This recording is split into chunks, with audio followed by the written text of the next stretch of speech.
Good evening all of you. जैसा कि आप सभी लोगों को पता है कि इस time Uttar Pradesh state medical faculty second round counselling की प्रोसेस चल रही है। वहीं पे बहुत सारे स्टूडेंट्स थर्ड राउंड काउंसलिंग का लगातार इंतज़ार कर रहे हैं। थर्ड राउंड काउंसलिंग आपसे कब से की जाएगी और कौन स्टूडेंट्स थर्ड राउंड काउंसलिंग में भाग ले सकता है, कौन नहीं ले सकता है, इसके बारे में हम आपको बहुत ही डिटेल से बताएंगे।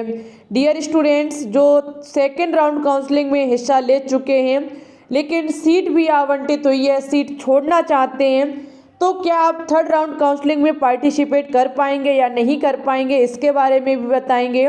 और अपग्रेड आप कितनी बार कर सकते हैं, इसके बारे में भी हम आपको डिटेल से जानकारी देंगे।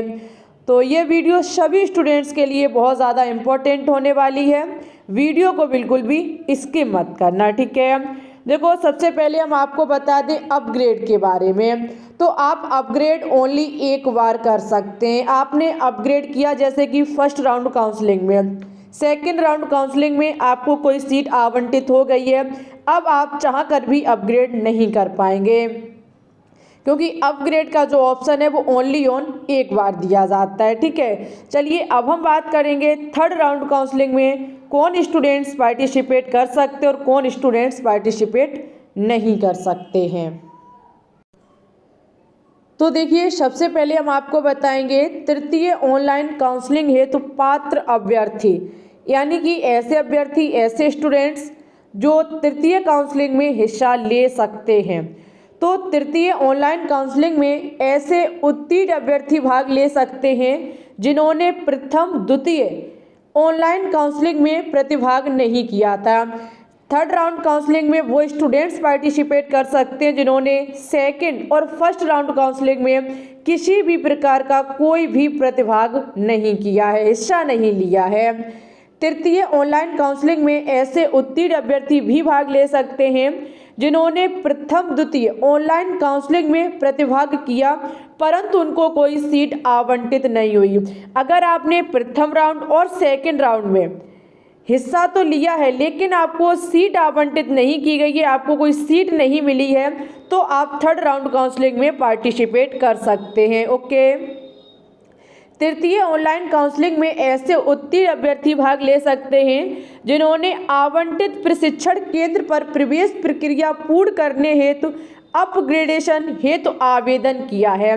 देखो भाई, ऐसे विद्यार्थी भी भाग ले सकते हैं जिन्होंने क्या काम किया है, आवंटित प्रशिक्षण केंद्र में प्रवेश प्रक्रिया, आपको द्वितीय काउंसलिंग में कोई भी सीट आवंटित हुई और आपने एडमिशन भी करा लिया, उसके बाद आप अपग्रेड करते हैं तो आप तृतीय ऑनलाइन काउंसलिंग में पार्टिसिपेट कर सकते हैं क्योंकि द्वितीय काउंसलिंग में जो स्टूडेंट्स अपग्रेड करेंगे उनको थर्ड काउंसलिंग में सीट प्रोवाइड की जाएगी, ओके। तृतीय ऑनलाइन काउंसलिंग में ऐसे अभ्यर्थी भाग ले सकते हैं जिनका प्रथम या द्वितीय ऑनलाइन काउंसलिंग में संबंधित प्रशिक्षण केंद्र द्वारा कोई डॉक्यूमेंट निरस्त कर दिया था परंतु अभ्यर्थी द्वारा अगले राउंड की काउंसलिंग में पूर्व सही करा लिया हो, लेकिन 10 और 12 की प्राप्तांकों के प्रतिशतों में किसी भी प्रकार का संशोधित स्वीकार नहीं होगा क्योंकि जिसके आधार पर योग्यता सूची जारी की जा चुकी है।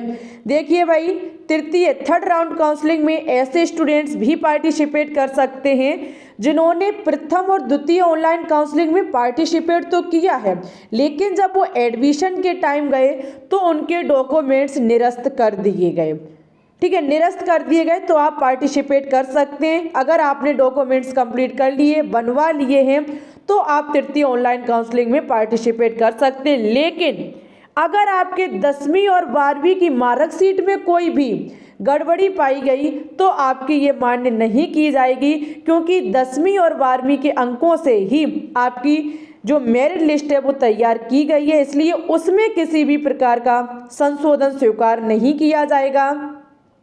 आधार कार्ड या फिर किसी दूसरी चीज़ में कोई भी दिक्कत है, आप कनेक्शन कराना चाहते हैं, एडमिशन टाइम वो गड़बड़ हो गए, तो आप क्या काम कर सकते, उन्हें बनवा करके तृतीय ऑनलाइन काउंसलिंग में पार्टिसिपेट कर सकते। ये लिस्ट थी उन स्टूडेंट्स की जो तृतीय ऑनलाइन काउंसलिंग में पार्टिसिपेट कर पाएंगे।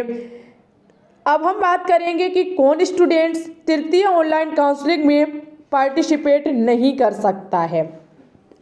तो देखिए यहाँ लिखा हुआ है तृतीय ऑनलाइन काउंसलिंग है तो अपात्र अभ्यर्थी, अपात्र जो पात्र नहीं ले सकता, जो हिस्सा नहीं ले सकता है। तृतीय ऑनलाइन काउंसलिंग में ऐसे अभ्यर्थी भाग नहीं ले सकते जिन्होंने प्रथम द्वितीय ऑनलाइन काउंसलिंग में सीट आवंटित होने के बाद सिक्योरिटी फीस 5,000 रुपये जमा नहीं की थी। देखो भाई, अगर आपको प्रथम काउंसलिंग या द्वितीय काउंसलिंग में कोई सीट आवंटित हुई, आपने पार्टिसिपेट किया, सीट आपको आवंटित हुई, लेकिन आपको सीट पसंद नहीं आई और आपने ऐसा ही छोड़ दिया, सिक्योरिटी फीस को पे नहीं किया, तो आप तृतीय काउंसलिंग में हिस्सा नहीं ले पाएंगे। ये बात ध्यान से समझ लेना। तो सेकंड राउंड काउंसलिंग में जिन स्टूडेंट्स को सीट आवंटित हुई है, आपको सीट पसंद नहीं है, तो भाई आप 5,000 रुपये पे कर दीजिए, उसके बाद ही आप अपग्रेड कर पाएंगे और तभी आप तृतीय ऑनलाइन काउंसलिंग में पार्टिसिपेट कर पाएंगे।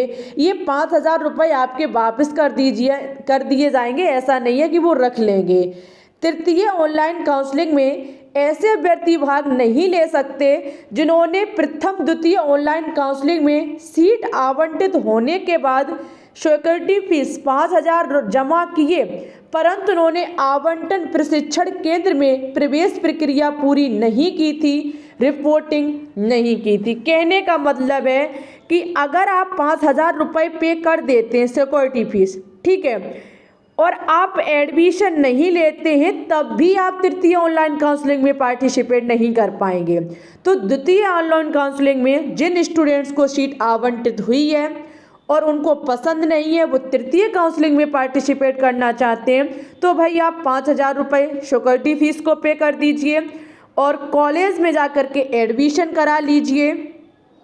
उसके बाद ही आप तृतीय ऑनलाइन काउंसलिंग में पार्टिसिपेट कर पाएंगे, तब तक आप पार्टिसिपेट नहीं कर पाएंगे। ठीक है, ऐसे अभ्यर्थी तृतीय ऑनलाइन काउंसलिंग में भाग नहीं ले सकते जिन्होंने डॉक्यूमेंट्स प्रथम द्वितीय ऑनलाइन काउंसलिंग में फर्जी पाए गए। आप तृतीय ऑनलाइन काउंसलिंग में पार्टिसिपेट नहीं कर पाएंगे। अगर आप डॉक्यूमेंट्स फर्जी लेकर के जाते हैं तो आपको कोई स्थान नहीं दिया जाएगा। तो भाई ये कुछ लिस्ट थी हमारी, जो पात्र स्टूडेंट्स हैं, जो अपात्र स्टूडेंट्स हैं। तो द्वितीय ऑनलाइन काउंसलिंग में जो स्टूडेंट्स पार्टिसिपेट कर रहे हैं उनके लिए ये महत्वपूर्ण सूचना है। ऐसे आप सीट को नहीं छोड़ पाएंगे और ऐसे आप तृतीय ऑनलाइन काउंसलिंग में पार्टिसिपेट नहीं कर पाएंगे।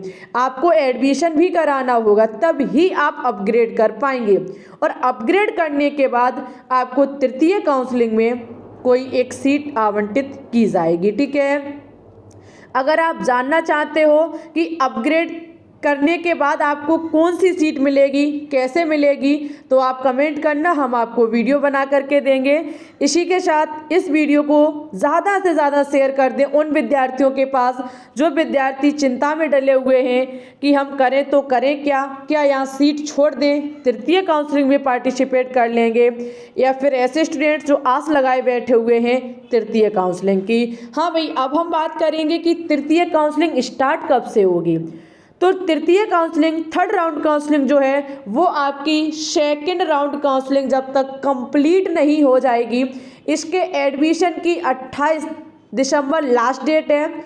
28 दिसंबर यदि तिथि बढ़ाई जाती है तो नहीं कह सकते, अन्यथा तृतीय काउंसलिंग 5 जनवरी के समथिंग होगी जा करके। ठीक है, अभी इनका एडमिशन हो जाने दीजिए, उसके बाद आपकी तृतीय काउंसलिंग कराई जाएगी और सीट बचती है तो वहाँ पर आपकी मॉक राउंड काउंसलिंग भी कराई जाएगी। तो ठीक है, आगे की इन्फॉर्मेशन पाने के लिए आप चैनल को सब्सक्राइब करके बेल आइकन को दबा के ऑल पर क्लिक कर लें। तब तक के लिए धन्यवाद।